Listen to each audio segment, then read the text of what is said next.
1, 2, 3, and boom, boom, boom, boom, boom, boom, boom.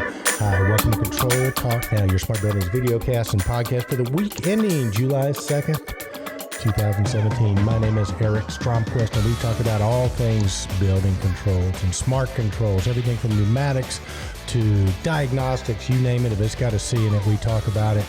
And what would controls be without the smartest guy in the industry, the man, the myth, the legend, the one, the only, Kenny Smyers, the control man from Pittsburgh, Pennsylvania, man. Probably on a float someplace drinking a beer. Oh, no, he's not. He's in the studio. We thought we were going to get you on the... Well, oh boy, rock and roll and having a beer. I think buddy. we're gonna have to trim that down a little bit. First of all, episode 300, so we're putting some miles on the episode roads. But to say I'm the smartest guy in the industry, I'll have to hide here because you are to today, me, buddy. You are to me. I had a humbling experience today. I tell you, every day is a challenge, and it's fun because you learn something. You know, we learned something this morning on that conference call you and I were on, and then there's so many new things going on. You just have to really and truly put your oars in the water and head towards shore because there's just changing. It's just so perpetual. But dude, that's what makes it such a great industry, right? I mean, you and I've been doing this for more years than we would care to admit, man. Definitely way up in the double digits in terms of years. But I tell you what, every day it's something new. And I mean, I think it's one of the really glorious things about our industry, and especially with the changes that are going on now, right? You just, right. It's something new every day. So if you like to be challenged and you like to learn, and if you don't want to be bored, you can either be like me and just get married all the time, or you can get in our industry and just, enjoy the challenges of being, We might have to censor that one. Well, man, we have no edits here, buddy. But I tell you what, I'm working on my fight announcer voice just in case there's not a rule for distributors in this industry anymore. I figured maybe I could go, do fight announcements in Vegas or something like that. What do you think? I think you have a voice for it. I think you have a personality to be in the center stage in any arena or in any profession. I think you could have made a living selling ice to the Eskimos if you had to, I'm sure. Well, I tell you what, man, you're sort of teasing out. We got two great guests this week that we're not going to tell you too much about, but one of them, or at least not now, you'll hear about him later, but one of them, it really is all about selling. This guy probably, if you took any company in our industry, anything to do with selling energy or from equipment to controls, this guy is probably more responsible for more sales than anybody else. So we're thrilled to have him back. We'll bring him a little bit later on in the show. And then, of course, we've got our main guy, Ken St Clair, a.k.a. Otto, coming on in a little bit. So we got a big show, Kenny. But I tell you what, before we get to that, buddy, we did do some work this week, didn't we? We were getting back in the groove. So let's go through a couple of the posts we had. What did we have up first? Well, the first one was kind of a very interesting show coming up in October. It's a combination. CABA is really taking a leadership role in educating our industry, and they do it in a very professional way. They go through affiliations, and this particular one is Wanted Power Partners for the SCTE ISBE Energy 2020. And it's a CABA Smart Zone, and it's being held at the Cable Tech Expo. And this is going to be, again, it's in October. And we have a nice, connection to the websites. Yeah, it's Wednesday through Friday, October 18th through the 20th at the Colorado Convention Center in Denver. And, of course, there's a link there. So if you have an interest to attend an energy conference, there's a nice one coming up in Denver in October. Well, I'll tell you, Kenny, we're good friends with Ron Zimmer and the folks over at CABA, and that is just a great organization. I've said ad nauseum on the show, as one of my teachers once told me, in God we trust and all else can get data. And this is kind of the research arm of our industry, right, Kenny? I mean, if you want to know how much money something's going to save, these guys have done a study, have a paper on it. They got the who's who of the controls and smart building equipment in this group. Ron and those guys do just a fantastic job. And Controltrends is really pleased. I think we're considered like a power partner with those guys, or a marketing partner, right, or something like that. And we're so happy to do it. They're really great folks. And CABA, C-A-B-A is it com or org? It's one of those two, CABA.com or org. We have it right here. So let me just go back. It's .org. I'm sure of it. But yep. They do a good job. And Ron Zimmer is a great leader. He's a very, He's a great speaker. He's very knowledgeable, and they have a lot of information tools on their website. And one of the best PowerPoint presentations I've ever seen on the 30-30-300 roll was a presentation they did actually in Dubai. And they've got a great PR man that leads the way. So they always stay on top of all the trends. So they do a great organization, and they got another great function coming up. Yeah, and real quick, while we're at it, while we're talking global, because our community just keeps getting more and more global, a special shout out to our friend Samir Pradham in not Dubai, but in India. Samir runs our Indian Controltrends, controltrends.in, and a special shout out to him and Samita. They're doing some great work over there, and it just sort of bodes to the fact, Kenny, that the globe is getting smaller. I mean, we just got so many cool people we're meeting from all over the world, and special shout out to Richard McElhaney down in down under in Australia, and our two friends Carlos and Alfredo down in Mexico City, one of the largest systems integrators down there. We see all these guys, and I forget to give them shout outs, so shout out.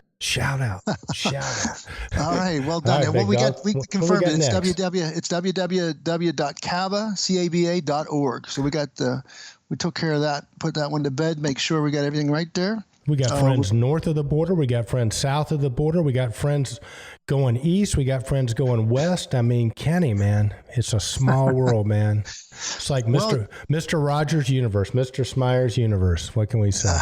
Well, Mr. Rogers, he's a champion here of the public broadcasting channel, and he has a big old statue now in Oakland. Do you get accused of being a game show host too? I go to these meetings and they say it's the game show host, right? So, but hey. No, I don't. Like I say, Eric, I learn something, like I say, every day, and I watch you, and then when the time comes, I try to, look smart, act smart. But that's a challenge because, you got to do 1,000 things at the same time. You have to talk clearly. You have to enunciate your words. You have to make sure you don't leave your mouth open in front of the camera because that always makes you look bad and feel bad. So there's a lot more to it than can be expected. And we went to the Realcomm IBCon. I think that was one of the best, opportunities to us, to really, sit down and do the 1-2. Own the skills. Yeah, hone our skills, man. We're working on our 10,000 hours right here, buddy. And we're referring to, I think, what was the guy who wrote that book's name? God, I love it. He wrote like what the dogs, Malcolm Gladwell, and he talked about if you look at anybody from the Beatles, anybody that's ever accomplished anything, that one common denominator is they've got 10,000 hours of practice. And sure, episode 300, baby. We're about 700 episodes away from being masters. There we go. So what we have next, big dog? Chip away. Well, the next one is the Realcomm IBCon conference where we have Heptasystem, and as you put it very poignantly in your post. Some things are great in theory, but are they really a disaster in reality? So bringing all your systems under one front end or one single pane of glass is one of the things that sounds incredibly interesting, beneficial, but challenging. And does it really work? What are the pitfalls and what are the unintended consequences? And if it does work, what are the benefits? So I think talk about that post there and the interview you did with those two great folks from Hepta. Well, I tell you what, it was actually one of the folks, Kenny, was actually from Bedrock Properties and Bedrock Detroit. And it was really a great post because we got to John. John is the operations guy. We talked to Scott Collins a lot. Scott's the executive at Bedrock. But what Bedrock has basically done is they've reinvented downtown Detroit. They've taken all their stuff, the diverse system, put them together. They bought up a lot of real estate. They've reconfigured the buildings and put them under one single pane of glass. And so it was kind of interesting with this. And Heptasystems has been their integrator that they've worked with, and I think Cochrane's been their distributor they've worked with. It was interesting about this to me, Kenny, was it was really an opportunity because if you're like head of operations and you got to live with something, right? I mean, think about it. The last words you want to hear is, hey, we're bringing some new technology in. Right. And not only new technology, we're going to put it in all the buildings and all the systems, forget about it because we're changing it all over. And in most cases, that can be really disastrous from an operational standpoint. That's kind of the last thing you want to hear. You got all your guys teed up. They know how to work on the stuff you have, whether it's efficient or not. So we really got to hear about it from John's perspective. What a great guy he is. And both John and Jason Haupt from Heptasystems are going to come on. John's with Bedrock are going to start coming on the show periodically from different properties and be a part of our podcast and videocast network. So we really appreciate that. But I think what these guys did, Kenny, more than anything was they gave some really, really good advice, both for owners, right? On what to look for and how to even find a master systems integrator. And then from Jason really gave some great, things that as an integrator you need to be aware of. Because again, a lot of things sound great in theory, but where the rubber meets the road is what separates the men from the boys and the master systems integrators from the other integrators. How's that for an analogy? It's very true. And then, the Bedrock folks, after that presentation we saw in ControlsCon from Bedrock, it motivated me to go back into a project and just really and truly make it, reinvest the time and energy. And I was motivated to tell this guy what the ROIs are all about, because we had this incredible presentation by Bedrock that he laid it out on slides. I captured those slides, brought them back into play to let this, building owner know that these aren't, these are very tangible. These are very, this is a great example. And it turned the tide on that project. So our first guest today is Ken St Clair, owner, editor of AutomatedBuildings.com. Ken, welcome to the show. Welcome to the show, Ken. Thank you very much, Controltrends. It's good to have you here, my man. And listen, last time we saw you, we were all running around San Diego at Realcomm IBCon. So I definitely want to get your take on, we didn't get to spend as much time with you this time. I think we're just all running in different directions because we normally do the day 1, day 2, day 3 recap. We got day 1 in, but we missed you on day 2, day 3. But so, man, what were some of your thoughts on Realcomm IBCon? There was a lot of stuff going on there. Just a lot of directions, a lot of important directions.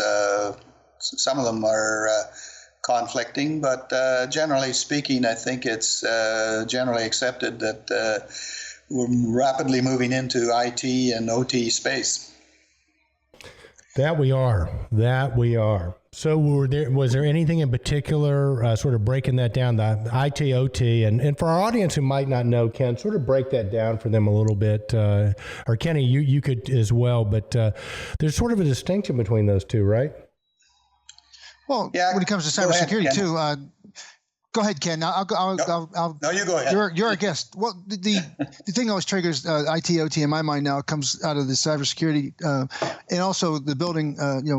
How it has informational technology, which is data, which is records, which is financial information that needs to be protected, and of course medical information, insurance information. So that's IT, and then OT is the things that turn off and on, and represent real danger if the operating control systems were to be messed with or failed. And that would be your boilers, your chillers, and elevators, and your life safety stuff. So when I hear IT, OT, I just, that's where my mind parts those two technologies into IT and OT. What about you, Ken? I mean, Otto, same thing? Yeah. You can call me Ken if you want. The only reason is we don't get mixed up with the other Ken. Yeah. Well, he's actually Kenny and you're Ken. Ken. Yeah, that's right. He's so formal. Anyway, we've got a couple of great articles. Anto takes his spin on it, and also Brian Turner. And, of course, as a part of Scott Cochran's Master Systems Integrator piece, he talks a bit about it as well. So I think we do have some dialogue started up in our July issue. By the way, our July issue is on the line, probably just seconds before this interview, because we were going to put it up just after, and I asked Jane if she was ready to go, and she said almost. So it's almost up. But probably the pieces that are missing you won't notice for a while. So it's up, and Ken, I'm looking at it. It looks great. It's another great addition. Well done. And I really get a kick out of it because you have another double entendre there with building health. It could be a verb or it could be a noun. So I'll let you grammar guys talk about that. Now, was that intended or is that just... Yeah. Well, Ken, he uses that. You remember the amazing flair of Ken St Clair? Well, there's some of that flair right there. All right. I always struggled with grammar, so I always... everybody thinks I'm so smart about grammar, but I'm actually always struggling, and I never know exactly how to say something, and I usually say it wrong, and they say, "Oh, that's a clever way of saying it," and it's like, "Oh, did I say it wrong?" Well, let's talk about this clever way of saying it, because that's your editorial, building health. Talk about that. Talk about the theme this month. Well, of course, it also came from Realcomm because I was part of the health wellness piece with Joseph from Harvard and his 9 foundation pieces, and I kind of captured my imagination, and we started to poke around, and we found a few other folks and some folks in India that are working a little bit on the puzzle, and some folks in Norway that are sort of seeing this a little bit different, and this whole idea that building health is going to be a bigger part of our future than it has been our past became fairly common or obvious, I guess. And then when we started playing with the words, I thought, well, we'll just call it building health as a noun. And then when I started to think about it, I said, oh, that could be a verb. And as a verb, yeah, that's the other thing is the process we have to embark on, which is we now have to build health into our buildings. And what came out of the sessions in Realcomm was the chatter of electronic devices, watches that are tracking our heartbeats and whether we've exercised, and we have all of this big data on our arms, and it's I don't know, some of it's almost beyond the edge in my mind, but the data is definitely moving out of the cloud into the edge, and how we integrate that into building health is probably a pretty interesting puzzle. Well, Ken, I want to ask you something too, and I might have read this in one of your publications. You might have told me about it, but I remember seeing something. There's a building, I think it's in California, and they are actually marketing it as being a super healthy building, meaning everything from they monitor the CO2, the right amount of fresh air, to all the food served in it is healthy food, to all the water in it, triple filtrated or whatever. Are you thinking that might almost, especially with the craze with the millennials about being healthy, are you thinking that might become a marketing thing where our building's healthier than your building versus our building's more energy efficient than your building? Yeah, I think you'll see those words actually in my editorial this month, that is starting to be becoming the drawing card to a building, and that's going to be part of your sales scheme for the building is how healthy is this building. And some of the work that Harvard has done in their 9 foundation pieces is it basically, they've got research to back up that this stuff is important, and it does affect the productivity and the happiness and the well-being of people, which we're getting more and more into that. The other thing that kind of comes out of it, I'm interested in always seeing how all the pieces fit. So we've got that big piece of the puzzle that we didn't have before, which I'm glad to have and glad to share with my readers. And then we've got a piece of the puzzle that comes in from Finland, and they're starting to look at that not only do we want to have a working environment that is healthy, it has to adapt to what it is we're doing. And as we start to move into this highly mobile space and we start basically selecting where we're going to work, based on what kind of work, and they're actually even, I'm reading between the lines that they're actually suggesting that we may move 3 and 4 times during the day, depending on what it is we're doing. If we're having a meeting, we might be in one sort of an environment. If we're thinking hard, we might be in another one. If we're just doing sort of a social thing, we may be in yet another one. And so their office buildings are starting to relate and starting to dynamically track and show this if you kind of step through those articles. So it's a pretty interesting thing. And of course, the folks from India are talking about a thing called digital blanket that starts to draw the health picture closer in too. So some interesting stuff on the horizon for sure. Well, Ken, I noticed this, again, I just want to compliment you again. The collection of information is a true service because it is it's probably the greatest assembly of new technology and impact of the technology, but it also gives such great references and like that, I'm looking at the Harvard 9 Foundation and to give the listeners and viewers more input, it is ventilation, air quality, lighting and views, thermal health, moisture, noise, water quality, dusts and pets, and then safety and security.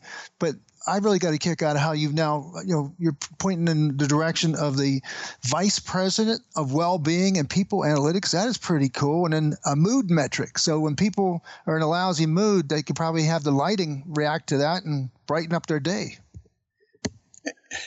Yeah, it's actually pretty amazing, all the angles that are coming. I don't pretend to understand any of this stuff, but I'm just trying to, it's just like a big ball of string. I just keep collecting these little pieces of string and rolling them into the ball to try and say that, this is now what's in our ball of string. So it's getting bigger every day. Well, Ken, with all this, new stuff coming in, i.e. the health of a building and all the different metrics and things that need to be used, does that dovetail into Scott Cochran's article about the Master Systems Integrator and what the Master Systems Integrator of today needs to be able to do? Yeah, I'm guessing this Master Systems Integrator is actually going to take on a position that is going to be very close to God. Nice. And he's going to have to definitely walk on water and do a few other miracles to pull this all together. And he's going to have to be a psychiatrist and a sociologist and a sociopathic. And a good businessman too, because I mean, to do all this stuff and make money isn't easy. I mean, it's one thing when we talk about some of the incredible technologies out there, and even the economy of scales that they can get, and the technology that's being really harvested well and harnessed, so that one router for the building and some of that real good stuff for the network can be used in 1,000 more different ways. So I mean, that's great when you have a good structure in there, but it's like how do you triage things, and how do you find out what where your budgets are, and how you can in other words provide all the services, and how they'll be apportioned out. Remember we were at that lighting breakout that one time, Eric and Ken, where we had education. People were already concerned that if lighting makes such an impact, but it costs X amount of dollars to put it in, then who gets the lighting done to their buildings first? What school districts don't get them, and how is that going to be rationed out, or how is that going to be executed? So it really brings in some interesting business issues that the Master Systems Integrator is going to have to field, because social issues. Oh yeah. So it's a real, like you said, I like that idea of the strings, Ken, because these are all relative, and it's creating that critical mass. All this information and this new technology is coming part and parcel of our lives. The other thing too is it's just changing daily and almost hourly. I just tweeted something about Microsoft has been able to port their artificial intelligence platform onto a $5 Raspberry. And sort of what this means is basically artificial intelligence out at the edge, or even beyond the edge. I mean, it's starting to, the edge to us used to be like a thermostat, but now the edge is like a body device or a actual product or something. So the edge is moving out, and it's getting smarter. And a lot of those decisions are going to be made on the edge. And one of the reasons it's going to be is this whole cybersecurity piece is getting so complicated, is that we basically have it that if they sabotage a device, they sabotage a device. But if it's a cloud type of relationship and they sabotage that, then the whole relationship goes down and the software as a service stops. And we're starting to see the weakness in the central model. And it's interesting, when I came into this industry, they always told me, and this was even back in the pneumatic stages, it was an industry that was always either moving towards or away from centralization. And it has certainly been true over the 5 decades I've been in the industry, that we're always either moving towards centralization or away from it. And for the last few years, we've been moving towards the centralization in the cloud. And just recently, we're back to the edge. And now we're actually pushing the intelligence out to the edge. So this is a really interesting thing. And of course, when I started in the computer industry, everything was centralized by necessity. We had these mainframes that basically talked to dumb panels. And then that moved out to distributed panels. And then we moved to distributed processors that basically talked via the internet, and they really didn't have a head end as such. And now then we started going to software as a service, which looked an awful lot like a head end.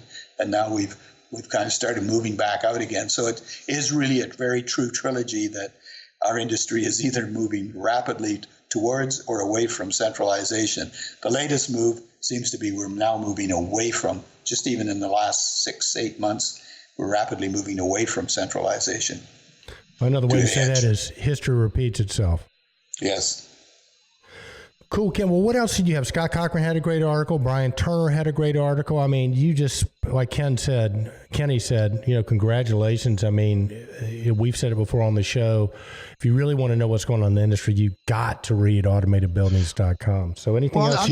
I'm going to give Ken a real quick rundown of your editorial and your additional articles and some of the great things. So you've got overhauling a work environment. You've got healthy and productive buildings, 4 ways to workplace productivity, reconstructing into platforms and services, operations, information technology, take the IT and OT debate in buildings, who are you going to call, digital twins, highlights from Realcomm IBCon from Therese Sullivan, project management on BAS projects beyond 72 degrees and sunny inside.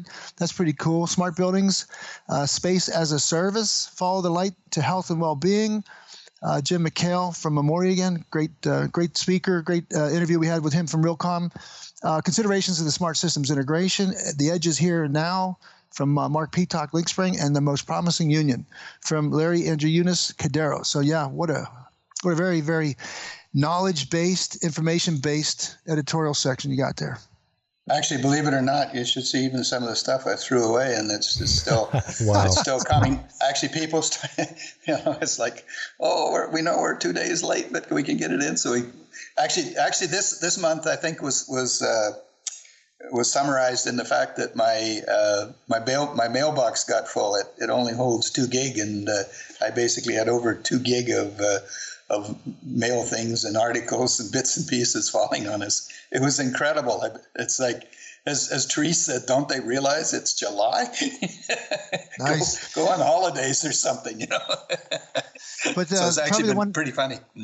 The cool one too is from Manny Mandrusiak. Yeah. From on living like the Jetsons. The idea that the home is no longer just a house, but now an information hub is completely awesome and very much in tune with the millennial culture. So there's just a lot of great thinkers throwing a lot of information out there, because at the end of the day, you've got to keep upgrading your hand. It's like I use the analogy of a playing cards, and you're trying to win some of that pot in the middle of the table, and you get cards dealt to you, but then you constantly have the opportunity to discard one of those low cards or one of the cards that aren't going to turn into a pair, or you don't why you've been holding it so long, and actually recreate your hand. So it's almost like we have that opportunity, as you said, almost monthly now to invest our energies into this technology. Which one we think we can have the greatest success in, and which one has the most meaning to us. Yeah, and actually back to that master systems integrator, I think that starts to put the pressure on, and actually, because you guys, whether you like it or not, Controltrends, Eric and Ken are master systems integrators to your customers and clients, because they're going to come up to you and say, what the heck should we be doing? We don't really know what to do. What should we be doing? And you're going to have to take a position and try and help guiding them. And, it's a complex problem. There's a lot of change. What products should they be buying? The other thing that was you asked a question I didn't quite answer, is one of the big sort of takeaways from the Realcomm IBCon, and it was Jim Young's presentation that I went to. I can't remember the exact title of it, but basically talking about whether BAS or IT, OT was going to win. And as he started the thing, he said that it's interesting that there's no majors on the panel, and actually even few majors in the room, major control companies. The four control companies that have historically controlled the ball weren't even present. That sort of caught my attention. Well, you know what, Ken? I think that's duly noted. Now, I can tell you, we saw a couple of them that we knew. One that, without naming names, one that is primarily red in color. was there. Some of their key executives were there, but I think they were there sort of in a learning mode, right? I mean, they weren't participating, but they were there. So I think, that's got to be one of the most difficult business decisions to make is when you're super, super successful. I mean, we used to say, Ken, that, the first step to failure really is success, right? I mean, once you get successful, because it's really hard to let go of that and jump on the next lily pad. Right, when what you're doing has been working, and but I think to your point, a lot of these majors are going to have to make the jump. Kenny and I talk about timing a lot, and I think that they're paying attention. Whether or not they're going to do anything in enough time is a different story. Well, yeah, and the other thing is they used to be the big kids on the block, but now they're with some of these software companies and the Googles and the Intels, and they were always a big identity in our lives and in our industry. But what's happening is our industry, of course, is colliding with the IT and OT, and I think I agree with the gist of Anto's article is that we're just in transition with IT, OT. Eventually, OT has to become part of IT. It's just they have to figure out how to do it. They have to figure that it's a little bit different than what they've been doing. They've never had this real-time data stuff that they have to deal with, and some of the security issues and stuff. So it's all going to shake out. It's just early days. So I think it is going to shake out, and like people said, you still got to move water and air through buildings. But I was at the meeting and overheard a couple of these big IT companies, won't name them, from Silicon Valley, and one looks at the other and says, "There's gold in there, them buildings, right?" Line now? Yeah. Oh yeah. Oh yeah. Good. Okay. So basically, because of our interview at Realcomm, we got joking back and forth, and I think I said a bad word, and you made my bad word a better word, and I appreciate that. But that actually made me think a little bit more about that, and it was interesting. It kind of grew. I first did a tweet and added the interview to it, and then I did a LinkedIn post and added a bit more to it, and then all of a sudden it started to evolve almost into an article, or what I call a review. But it kind of pulling the thoughts together is that we have all this traditional information, which we call dinosaur dust, and our typical method of impinging this on the new millennium kids was to do the dinosaur dump, which basically we just took all of this stuff. And what I say here is that I have this kind of picture. I have this image of us old folks handing the new generation a VHS tape, a CD disc, a book, nice. A printed chart, or a graph, or has been very useful to us in our vast realm of experience. Popped into my head. They look at us puzzled, and while they're multitasking their job while streaming music from their phone. What is the URL of this? How can I search it when I need it? And why are you telling me this now? When will I learn this? And when will I need to know? I only give me this information when I need it. And it's just that they're used to having information contextualized to them, fed to them. And they're not used to digging it out of the woods like we had to do in the old days, harvested out of the buildings and old guys older than us to try and get some of that information.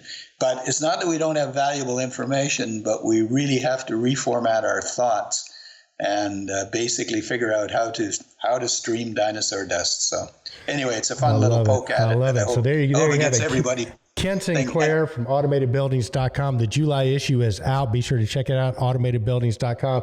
He is, among other things, now the purveyor of dinosaur dust. And if you're a millennial or one of these young people, dinosaur dust is the new thing. You got to get some. Ken, thanks a lot, buddy. Thank you. Ken, thank you.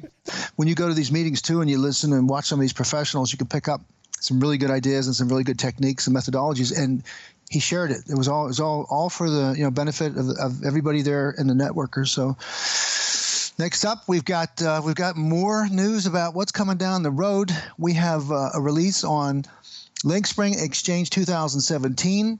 This is a technology showcase being held October 1st through the 3rd at the Hyatt Regency Scottsdale Resort and Spa at the Gainey Ranch in Scottsdale, Arizona. Those poor guys are in trouble with that fire out there, though. Boy, I hope they get that under control. They got 500 firefighters right now trying to suppress that fire from spreading. 25 miles have already been taken out. Wow. So it's a real scary looking thing too. So God bless those fire department people, or firefighters, because it takes a lot of courage to run into something like that. I run the other way. Anyhow, Mark Peacock, nice post. We got a link there, and we got a nice little video. So this is what brings together integrators, contractors, building operators, facility managers, engineers, service techs, OEMs, IoT executives, and practitioners to exchange, collaborate, network, and learn about today's operating systems and solutions. And these guys here are featuring the Edge. Go big or go home. And Edge, E2E is Edge to Enterprise. It's a great marketing, part done by Mark Peacock, and it's a great film, too, because there it is again. We're seeing these nice little videos or nice snippets to tell you what it's all about, where it is, to give you, what your tongue on this beautiful place. It's really, very nice ambience, very practical. So it's all in one place. You don't have to take any cabs. Did you just say wet your tongue? Huh? Did you just say wet your tongue on this? No, I said I think ambiance. you did. No. Well, we'll have to listen to the tape on that. No, I don't mean to interrupt, but wet your tongue isn't one I haven't heard in a while. And I think it's going to be a great show. Hopefully we're going to be able to be out there for that, because LinkSpring does a really good job. And of course, Mark Peacock, anything he's involved in, man, he's got the Midas touch. And the Edge to Enterprise is something we've been talking about on Controltrends for a while, but there are only a couple of companies that have the Edge controllers right now, and LinkSpring is one of them. So good stuff from those guys. And I think that's probably, I know it's open to their partners. We'll get Mark on the podcast and find out if it's open for the general public as well. I think they're, like any OEM and, guys in the business, they're looking for new customers. So I don't think they'd say no to somebody that wanted to join them. To come to Scottsdale and get their tongue wetted? Well, yeah, throat and tongue. You might as well get it all wet. Just take a big gulp here. Okay. You can tell we're cruising into a holiday weekend here. And by the way, before I forget, happy 4th of July to everybody. Hopefully tomorrow and Tuesday you'll be enjoying yourself. And thanks to all our veterans for all that they've done. And hopefully you'll get your tongue wet and have a cold one and enjoy the weekend. So, all right, buddy. Well, let's move on. Let's move on to what we have next. Well, EasyIO is on the move, and this new FS32 service class controller is an eye catcher. Hang on a second. Real quick. I'm trying to remember this thing because you got the voice. Anytime we mention EasyIO, we got to do this thing. What is it? EasyIO, I-O. You do that part. I'll do the second. Okay, all right, you do that first part. I'll do the second part. Okay, start off because you got the voice. I'm not going to do this. No, come on. Do the EasyIO. Come on, we got to do this. I told Mike Marston we would. So, do you do the EasyIO? Okay, I did the whole thing myself. EasyIO, I-O. The rules have changed. The rules have changed. EasyIO, I-O. The rules have changed. Now, you have to go back to some of the previous Controltrends episodes to see what that's all about. We'll explain later. But now, Kenny, that we've set it up properly, what is EasyIO doing now? Well, I'll tell you what, they're marching into a new dimension is what they're doing, because it keeps setting the bar. We have seen historically the FG32 Plus superseded the FG32, which superseded the FG20. So we're seeing this beast from the east get bigger and badder, and now we've got a quad core processor that's lightning fast. As fast as it might be, I'm pretty sure, I don't know who has a faster controller. I'm not aware of one. But it has the quad-core controller, 1.2 GHz, quad-core processor, 512 megabyte RAM, and 8 gigabyte flash memory. The software capabilities obviously are very powerful. They have HTML5 graphics and multifunctional adapter widgets. It's a built-in VPN client and server. So now they've taken this thing to the next level. And of course, the freely programmable live programmable wire sheets via the CPT tool. And it supports protocols and services such as BACnet, Modbus, SOCKS, Haystack, and TCOM, and also has a built-in HTML5 web server. So this is rockets. These are putting rockets on the walls now, because they now you might not need the front end. You might have it all. You might have the ability to control your analytics, your graphics, your application, and rock and roll. Nothing slows down with a quad core processor. So, and they've got other things coming out. We have another post coming out later on. There was a incredible PowerPoint presentation that Mike availed to us. We got this morning. And then also the FW series. We're hearing some incredible case studies coming out. They've got good news to tell us about their wireless VAV network. Can't wait for that. There's going to be a lot more on EasyIO. Kenny, I've been going through the video footage that we shot at the World Global Conference in Manchester, and hopefully we're going to be able to make that available to our Controltrends community too. I videoed all the breakout sessions and all the technical sessions. So I need to go through with Mike Marsh and those guys, find out what we can share with the general public and what we can't. But we got two great guests coming on, so let's rock and roll. Well, the next one up is how to survive as a distributor in a smart building controls renaissance. And again, nice post from Eric. And, again, when you have the ability to talk to people that are really in the trenches every day and actually, investing in new businesses and business units, taking the evolution from the distributor, the standard brick and mortar distributor into a new solutions BAS controls distributor into a, protocol expert and network expert. We have Brian Turner being interviewed at the Realcomm IBCOM, the Realcomm live session, and they talk about the next generation of smart buildings. So one thing I just wanted to bring out to Brian again. We have a lot of guys that tout the incredible benefits and features of technology, but they lose their feet off the ground because they don't let they try to sell something that isn't in the right sequence, or it can do marvelous stuff, but it's not really what the user needed first. The first step is to get the equipment running and maintain it, and to start realizing operational savings, energy savings, and then take that time and money that you're not using to keep those things running anymore, go to the next problem. So Brian does a great sequence and explains that there was so much technology at this show, but really some of it it'd be too much. So the responsibility of the new distributor is to serve as a consultant, serve as a guide, a technology guide to the end user. Definitely is worth checking out, Kenny. This whole thing that Brian Turner did, and have you ever watched the show Silicon Valley? Mm-hmm. Well, one of the statements that they make on the show, but I think they actually make in reality, is being too early is being wrong.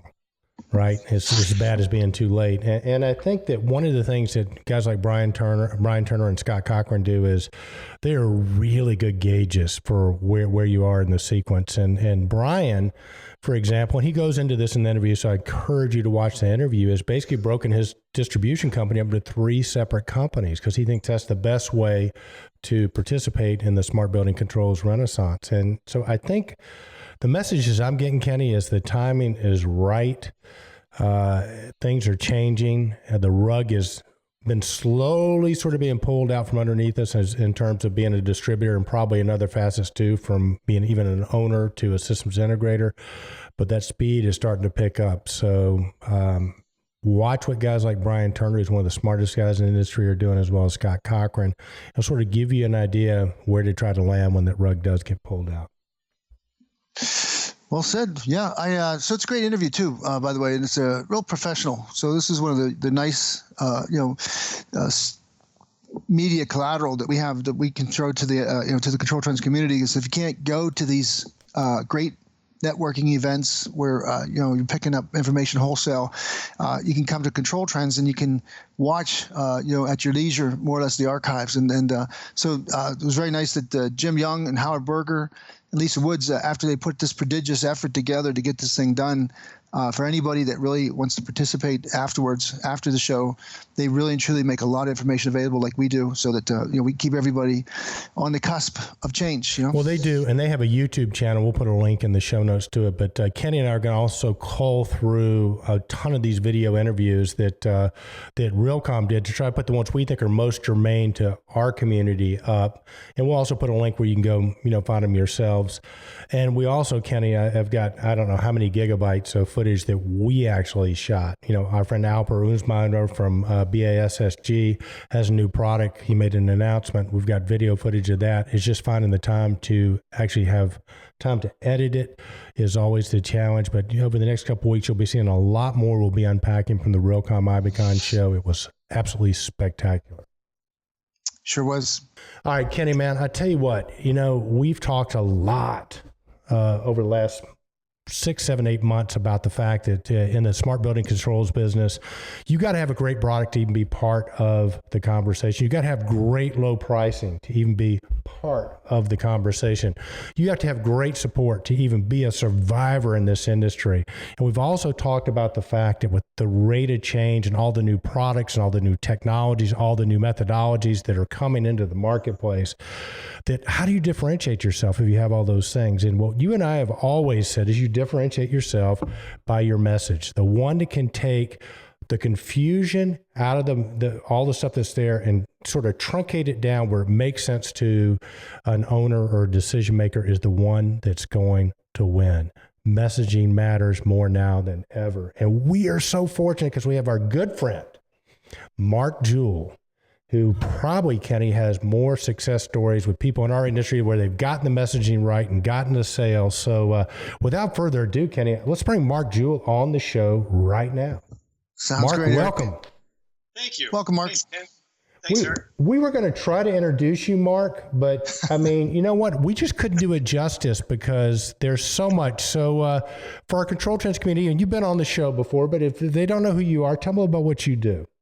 Well, let me preface this by saying that I'm always nervous when a presenter's bio is longer than his speech. And I'm especially Nice. nervous when people in a 1,000-person audience clap after the bio has been read. It's like, I haven't even said anything yet. You're still clapping. Why don't you wait to see if it's actually somebody you like?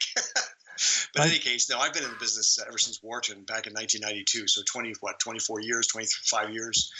And over that period of time, I've had the pleasure of witnessing about 3 billion, that's with a B, 3 billion square feet of energy efficiency decision making. And, as Tony Robbins says, after he's coached like 3 million people in his career, he says, after the first million people, pretty soon you understand how people behave. Yeah. And I feel the same way about, all the controls people I've worked with. After the first billion square feet of North American real estate decision making, you kind of understand what makes people say yes and no. So it's fun. We've been in the industry for a long time, and my raison d'etre right now is to basically take this company, Selling Energy, and allow us to transplant the scar tissue into the heads of a lot of other people who are trying to make it work. Well, very, very cool, Mark. And would you agree with my premise? You heard sort of our setup, Kenny and my theory that the fact is that really and truly one of the key differentiators now is a person that gets the messaging right.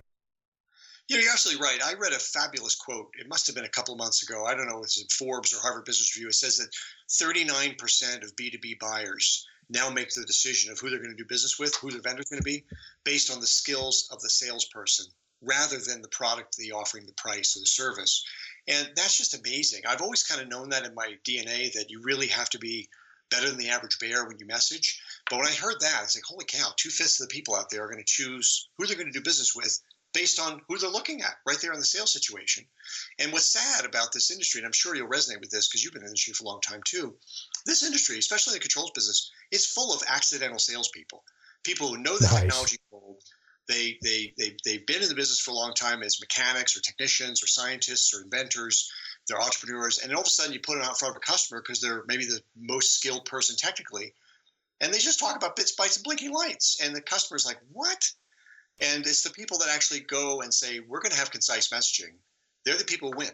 They win every time. Right. Well, Mark, I tell my people and anybody that'll sit down and listen that sales in our industry, and probably sales as a profession, is the easiest job in the world to do poorly and one of the most difficult jobs to do correctly because you have to be so precise. So right off the bat, what are a couple of the big mistakes you see most salespeople making in our industry? Well, I guess the best thing, we wrote a Wall Street Journal best-selling book on this called Selling Energy, and one of the chapters in there is that real talk trumps small talk, and one of the other chapters is the trouble with talking tech. And let's talk about real talk for trumps small talk. I think so many people in this industry still believe that a successful salesperson is 2 parts product knowledge, 1 part charisma. So they come into the meeting, they start talking about sports scores and traffic and weather, all the small talk, which is like nonsense. They should be doing their research. They should actually know in segment-specific terms, how they're going to create value, how their benefits will be manifested using and can be measured using yardsticks people are already using to measure their own success. As for, the tech talk trumping, basically tech talk is a mess. If you go in there and you talk about your product, you're making a distinct mistake. People don't want to talk about the product. They want to talk about how their needs are going to be met. So we teach people to have A, segment-specific intelligence, and B, how to make the messaging super concise. 15-second elevator pitch, one-page proposal, blank on the back, that focuses on the why, not the what or the when or the how much or the whatever, and also the one-page financial analysis that gets away from this whole crazy payback stuff. And you and I know have talked about this over the years. People are obsessed in this industry with payback. It's one of the worst metrics you could possibly use, especially if you're trying to sell higher first cost premium efficiency equipment. No, it is, but I think it's the one that most people understand, right? So it's like you almost have to educate them on what they need to do. Yeah. Well, I mean, a lot of talk has been done in this industry about challenger selling and about how you have to go get away from relationship selling into challenger selling. You hear what the customer says, he thinks he wants, and then you gently migrate the conversation toward what you know from your experience the customer really should want. And one of those things is simple payment period. They ask for, give me a less than 2-year payment period. You realize you can't really put in an excellent control strategy for 2-year payback. I mean, you can skim the surface, you can instant gratification stuff, but if you're really trying to rework the way a person uses energy in their buildings or their plants, you got to think a little further out than 1 year or 2-year payback, I think. Mark, this is fascinating stuff, and I'm taking notes, and then I'm on your website, so I'm thinking, why am I taking notes? But this really applies to everybody in our industry. This isn't just necessarily for the distributor. This also is an education for people that they can use in almost any facet of the building automation industry, right? Absolutely. I mean, our clients include some of the biggest titans in the energy management controls industry space: the manufacturers, the vendors, distributors. And, one of the things I've noticed really as a trend is that the vendors that take the time to educate the distributors, who then take the time to educate the contractors, that creates this push-pull demand situation where people have the courage at the bottom line, at the field level, to sell better solutions, which then obviously creates demand for the more expensive, higher margin, more effective products. And so anybody who wants to embrace sales professionalism and give that as a gift to the people who sell their products, they're the people who are going to finish first in the game. We were working with a big company out of Sweden, and they said that Switzerland, and they said that their philosophy is they take their platinum distributors and their platinum contractors. These are people already selling really well, and they teach them to sell even better, because their mantra is much like mine, that the best way to prosper yourself is to prosper others. So it's not just a distributor game. It's not just a contractor game, just like a manufacturer's game. Everybody's going to be singing from the same songbook when it comes to this very concise messaging and the segment specific. How's this going to change your business and manifest in areas that are beyond the utility bill, which is a topic we haven't talked about. Maybe it's a subject for another blog or podcast, but that's really powerful. If you see what extra control over processes, decrease in scrap rate, increases in comfort and productivity you get as a result of putting in better control systems. Well, Mark, and Kenny, you may or may not know this, but I had the good fortune of meeting Mark. One of these vendors actually put on a program, and I got to spend time with Mark, and I tell you, dude, it's like drinking water from a fire hydrant. And Mark prophesized, Kenny, back in the day when energy was more expensive, Mark prophesized, and one of the things he taught, look, the energy savings is just one component of it. If you're just selling on energy alone, you're not going to be successful. And the trend that we've been tracking, Mark, for the last several years, and we talked to a lot of the big time real estate people. It's a thing that some people call it the $300 rule. Some people call it the 10x, 100x, 1000x. And basically, if you're roughly on a square foot in your building, you're spending $3 on energy. You're spending $30 to put all the stuff in it. You're spending $300 to put all the people in it. So if you can effectuate a 10% change in productivity, right? That is much better than getting the 10% change in energy, and you'll probably get the energy along the way. And you talked that 4 or 5 years ago when I met you for the first time. Yeah, that's one of my favorite topics to introduce when I shake the Etch-a-Sketch for people. When they first come in, they say, okay, what's he really going to talk about? It's going to be different. And I tell people I use the 220 and 200 rule, where $2 at BOMA, Building Owners and Managers Association, says this year the $2.17 is the average cost for utilities in a typical commercial office building. The typical typical rent is around $20. So it's a 10-to-1 utilities to rent. And then it's about 100-to-1 utilities to payroll. And so I'm thinking, if you're a controls contractor or distributor vendor or whatever, you're going to walk in there, you're going to try to convince the CFO or EIO that you're going to move the needle for them. Keep in mind, when you walk in there, rent and utilities are about 6% on average, 6% of the typical revenue stream. And because rent is 10 times what utilities is, that means that the utility line item must be 0.6% or less. So if you cut the bill in half, which you can't do with a control system, Now you're moving the guy's needle by 1/3 of 1% roughly. If you, on the other hand, go in there and say you can improve his productivity through increased comfort and better indoor air quality, that thermal comfort, that sort of thing, convenience and control by 1% of payroll. 1% of payroll is $2 a square foot. That's his entire utility bill. Yep. And when you do the math, what's 1% of payroll? It's 6 minutes a day if you're working 10 hours a day, 5 days a week. 6 minutes. So if you can make people more comfortable for 6 minutes a day, you've basically given the CFO enough value in his bottom line to eliminate the utility bill. Wow. So people who do that really have a much better conversation. And I can guarantee you, they did a survey. Eric, you probably heard of this. You've been in business for a long time. For years ago, they did a survey. 45% of CFOs thought that utilities were a fixed cost. Wow. Wow. Right? Well, they may have gotten the idea because the American Institute of Certified Public Accountants put utilities in the fixed cost column of the income statement. So now they think it's a fixed cost. Now you're going to go in there and say, I'm going to move this utility bill that half of them think is a fixed cost. And even if you're right, you move the bill by a couple of cents, as opposed to talking about what the controls people really should be talking about, which is improved comfort, convenience, security, all this other stuff. Well, Mark, and that's one of the things that you taught us and really had me comfortable, because most people that are techs, they're comfortable talking tech, so they talk tech. They're not comfortable talking, accounting. You teach them basic accounting that they need to know, and it's pretty simplistic when you think about it. You teach them how to have the conversations with the CFO and the CEO, right, in such a way that it makes sense. And you also, talk about things like which budgets are going to come out of it. Because a lot of times, if you just know how to position your thing in terms like a CapEx versus something else. Yep. So it really is, like you said early on, knowing your product is part of it. You got to have that, but that's probably the least important part, right? Really especially in today's marketplace. It's the least important part. We tell people that you need to know your way around a cash flow statement, income statement, balance sheet, so that you can't get caught up by something like gross margin, EBITDA, and those kinds of terms that financial decision makers always bandy about. We also tell people they got to get out of their comfort zone, because the only people who will stay with you in that comfort zone are the service professionals on site who don't have a Discover card big enough to buy your control system. They wouldn't be able to expense it in their expense account anyway. So they're not your buyer. The buyer is upstairs. So if you talk about the two things the C-level people care about, how am I going to make this organization easier to manage? How am I going to make this organization more valuable? Now you're resonating in a mantra that these people really care about. But that takes a chiropractic readjustment. And just like all good chiropractic, you got to do it more than once. So we do a series of 1-day and 2-day courses. We also do the week-long boot camp.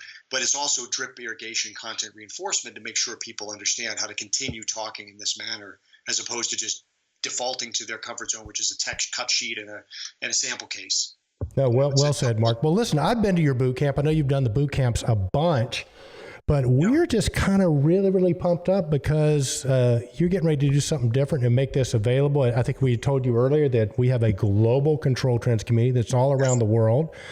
Yes. And rather than ask you I'm going to ask you, how can they come to a boot camp? Because you're getting ready to do something completely revolutionary and different that Ken and I have been doing for a while. Yeah, it's funny. I feel like I'm catching up to the internet revolution. But in any case, the point is, we've realized we've been doing the sales training for 5 years. Of course, my company goes back to 1993, but Selling Energy was born 5 years ago, along with the Efficiency Sales Professional Institute. And in that period of time, we've graduated 1,000 people from our boot camp. More than 1,000, actually. And the boot camp is the 4-day or 5-day program with additional days online. And it's a very advanced sales training course. It's basically, you could put a neophyte in there, you could put a veteran in there, and they'll both emerge from saying, holy cow. We decided, because now we're international, we're speaking in London and Australia, and Canada, and Punta Cana, and all these other places, Mexico and Brazil. And we're thinking, these people are not going to get on a plane and fly to San Diego for 4 days at the days we want to do it. So you know what? In fact, we looked at our post-training surveys for this year. We found that more than 200 people said they wanted to come to the boot camp, but they're so far flung, you cover pin dots all over the globe's map. So we thought, for the first time in the history of 5 years of doing this, we're going to actually do it virtually in conjunction with the live event, which is phenomenal. So what we did was we decided to have 4 2-hour go-to-meeting webinars or go-to-webinar meetings per day for each of the 4 days. A person will sign up on our website to be part of the virtual boot camp. They will participate in real time with their questions answered in real time, just as if they're in the room. We have a sound engineer monitoring all the participants, make sure their questions are heard and their answers are given. We'll have high precision audio so that both the speaker and the in-person attendees can be heard just as if you were sitting in the same room. Better yet, because we have so many people with busy summer schedules with HVAC season and client meetings and, of course, vacations, we're going to tape it. we're going to videotape the whole thing. And so if you subscribe to the charter, this is the first time we're doing this virtual boot camp, you can take any number of the days in real time and participate with the live audience, and or you could listen to all 16 modules in 2 hours each at any time in the future. So it's pretty powerful stuff that you have access at your total convenience. You don't have to ask your boss 4 days off plus 2 days back and forth to the West Coast for travel. You don't have to ask the boss for $3,000 to attend in person. The price of the boot camp is $995, and we're working a special deal for your audience as well. Whoa! You're going to give our Controltrends committee a special deal? Oh, of course. Well, damn, I didn't even have to ask for that, man. I was going to do my elevator pitch for you. Damn it. Well, listen, okay, so, all right, you're saying a lot. Let me just back up here a couple minutes, because having attended your boot camp, I can tell you it was the most beneficial 5 days I've ever spent. And then the other thing I loved about your community, Mark, was that afterwards you were available, or the people in our class were available. So there is a community out there. How many sales champions have you trained? When I'm going to define sales champion as this was the leading salesperson at this particular company, because there are a bunch, I know. Bunch of them. Yeah, the guy, there's a gentleman who got President's Club 2 years ago at Honeywell. He was our graduate. The guy who got top salesperson at Mitsubishi Residential was our graduate this year. I could name on and on and on. Top selling salesperson at PG&E for small, medium-sized business mid-markets was our guy out of 175 guys. So, I mean, obviously, this is not like, well, I wonder if we teach them anything will work. This is like, no, we've done this for 1,000 people. And one guy actually more than tripled his income after going to the boot camp. 7 months later, he's doing $700,000 a month when he used to be doing $730,000 a year. So we know it works. I mean, Mark, you're preaching to the choir, and I'm a guy who's, trust me, I have studied with every sales professional I could along the way, and most of it is just a total bunch of BS. You, on the other hand, are awesome. And I had a teacher once who said, correct theory plus effort equals profound results. I mean, you can have all the effort in the world, but if you're not using the correct theory, you're not going to be successful. And if you have the correct theory, but you don't put the effort in, you're not going to have results. But you have the correct theory. You have a proven theory. I know that. And the fact that you can also now have the videotapes where you can go back and review it. Because again, it's like getting hit with a fire hose. I mean, that's the only thing I've ever heard. You go and it's like, boy, just, get ready, hold on tight, because the rocket ship's taking off. So I think it's phenomenal. So when does the live stream take place? Thanks for asking. The live training is July 24th to July 27th. So it's a couple of weeks, 3 weeks from now. It's Monday through Thursday. We have another day of online training that's given with everybody. It's for the financial analysis efficiency projects. It's another day's worth of training. We give everybody who's participating virtually, we also send them the 500-page binder. And that's not just the slides. It's every slide that's shown in the boot camp, plus a lot of other resources. And then we give them the access, as you said, you very intelligently pointed out, we don't do drop and run training. So when you get part of this boot camp, you're invited to 12 Ninja Network coaching conference calls. We call them our mastermind group calls, 2 hours a month for a year. And that's 24 hours of coaching again after this. So even if someone were to buy the boot camp virtually, take it as an executive MBA, like themselves on their own time in their bedrooms and their iPads every Saturday for 4 Saturdays, they would still have 12 bites at the apple to me and other 60 or 70 other people on the phone for the following months to come on the phone and ask questions, which is phenomenal. We give them a copy of our Wall Street Journal best-selling book. If you're there in person, we give you a professional headshot, but that's the only thing you miss out if you do it virtually, just a professional headshot. It's a phenomenal course. I mean, it's amazing what change people have affected in the wake of that course. I'll tell you what, I'm so excited about this, Mark. I'm looking at your, again, some of the awards you've won. That it's a very, very impressive resume that you have. And I think what we're seeing and hearing here is that you can actually give people concrete results. I mean, you won that award, the 2017 Silver Stevie Award, Sales Training or Education Leader of the Year. That's an incredible accomplishment. But I think, the basic nuts and bolts of this is that you really bring this thing into, load-bearing truths. You find the highest value targets and capture their attention. And I am just, running through the litany that you have here where people come to takeaways. Map the decision-making chain and skillfully assess motivations. This is deep stuff. Create, concisely communicate value and artfully blend emotion and logic to neutralize objections. Replace myths and math. Escape the clutches of simple payback. Perform in ways that achieve results and merit emulation. I think this is really good stuff. I'm really glad we could be a part of this. Oh, me too. And all right, Mark, so really quick, so we got to go on. What's the special deal for the Controltrends community? How do they take advantage of that? Actually, before I take you to the special deal, I want to just deflect some of the credit that Ken just so lavishly lavished on me. this, obviously, we have an award-winning sales training company, et cetera. You can read about it on the website. But I'll tell you something. The reason this training is so real and the reason it works is that it's based on the scar tissue, not only of me, but also all these rock stars I've had the pleasure of interviewing over the last 5 years. Like whenever I do a keynote for Honeywell or somebody else, I ask them to give me their 6 top rock stars, and I ask to interview them for half an hour each. And so everything that we're teaching is not just me. It's what hundreds of these rock stars have told me internationally, the way they sell. And that's all baked into the course. So it's not just me. So thank you very much. I joke if the light were any better here, you'd see me blushing after Ken was lavishing praise on us. But I'll tell you, it's a group effort. It takes a village to raise a child. It takes a bunch of rock stars to put good content together. Yes, it does. Now, your offer. What we've done, the price for the week-long boot camp, the real week-long boot camp, if you come in person, is $3,000. If you're a San Diego customer, the San Diego Gas Electric is sponsoring it for their customers. They buy it down to $495, just because that's what they do with the rebate dollars or incentive dollars. Most people would not follow that. Most people are coming from outside California, San Diego. So we put a price on this of $995, and then for you guys, we're giving you a $75 discount if you use the discount code Controltrends, capital C, capital T, all one word. Controltrends, when you register, will get you the price of $920. Nice.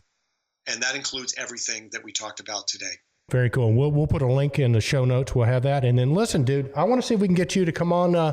Maybe you can do some little live stuff for us over the next couple of weeks. Our community needs to be exposed to you, Mark, because I tell you what, the biggest cost I have as an independent businessman, and this is, I don't think any business owner would disagree with this. The biggest cost I have is these highly trained outside salespeople that cannot get in front of qualified leads. So cold calling, when I first got in the business, you had access, you could get in. I could walk in any hospital, any school, the maintenance staffs, they didn't have much to do. So you could get in after 9 and 11, you can't get in anywhere. So cold calling, and I know you do a whole huge thing on cold calling and networking, which alone is worth the price of it. But I really, really believe in this. So, all right, let's give them one for the road, right, before you leave. All right, you ready to give them one? All right, so let's do a role play. So I am Joe, executive. All yes. right. And you've come in to meet me, and you've got a control system, or you're talking to me, and they bumped you up to the executive office and say, meet Eric, go. Okay. Eric, I'm glad we could synchronize our schedules to get together today.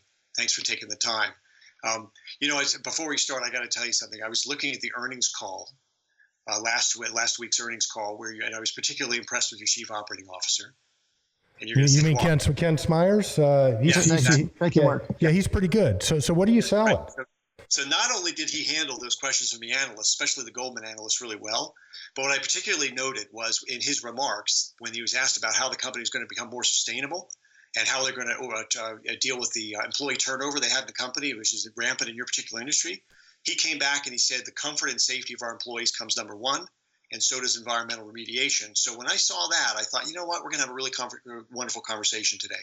Because before we even talk about controls, let me tell you something. What we are about is making your company more environmentally friendly, but also making sure you preserve the most valuable asset in your company, which is your people. Make sure they preserve their comfort, et cetera, et cetera. Well, very, very good. See that now that rocks and rolls. So, and next time we have Mark on, I will take the role and say, well, we buy all our stuff from X Controls Company, and we'll handle that one next time. Mark Jewell, man, thank you so much. Give us the website real quick. Yeah, so it's www.sellingenergy.com. Very easy to remember. And what I'm particularly excited about, I want to thank you and Ken for this opportunity, because you mentioned to me that a lot of your people are international. And, the idea of someone having to apply to attend this boot camp on our time zone, I know because I coach people in London and I have to do a midnight call to get them at 7 o'clock in the morning.